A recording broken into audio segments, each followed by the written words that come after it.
জাতীয় নির্বাচনের আগে গণভোট না হলে এর কোনো মূল্য নেই বলে মন্তব্য করেছেন জামায়াতে ইসলামীর আমির ডাক্তার শফিকুর রহমান। আর দলটি নায়েবে আমির ডাক্তার সৈয়দ আব্দুল্লাহ মোহাম্মদ তাহের বলেছেন, সনদ বাস্তবায়ন নিয়ে বিএনপি অনাকাঙ্ক্ষিত পরিস্থিতি সৃষ্টি করেছে। সহকর্মীদের সঙ্গে নিয়ে রাশেদ রায়হানের রিপোর্ট।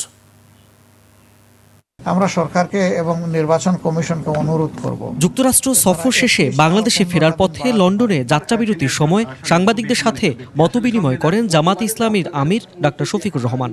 যেহেতু ইলেকশন হবে, এ সময় আমিরে জামাত বলেন, তফসিল ঘোষণার আগে ইশতেহার প্রকাশ করবে না তার দল। আর সংসদ নির্বাচনের আগে গণভোটের বিষয়ে আবারও অনড় অবস্থানের কথা জানান তিনি। আমাদের স্ট্যান্ড ভেরি ক্লিয়ার, গণভোট আগে হতে হবে, নইলে এটা মূল্যহীন, এটার কোনো 2 পয়সার মূল্য নেই। দুর্নীতির বিরুদ্ধে আপোষহীন যুদ্ধ চলবে ইনশাআল্লাহ। এদিকে এক ভিডিও বার্তায় জামাতের নায়েবে আমির ডাক্তার সৈয়দ আব্দুল্লাহ মোহাম্মদ তাহের সমসাময়িক নানা প্রসঙ্গে কথা বলেন।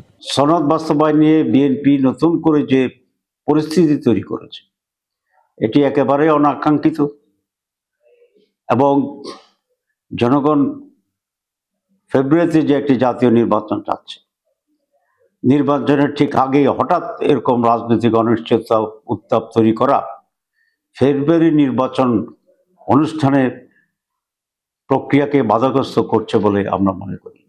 পিআর গণভোট ও নির্বাচন নিয়ে ষড়যন্ত্র চলছে বলেও অভিযোগ জামায়াতের।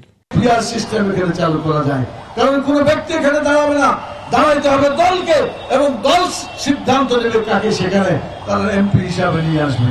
রাশেদ রায়হান, 21 টেলিভিশন, ঢাকা।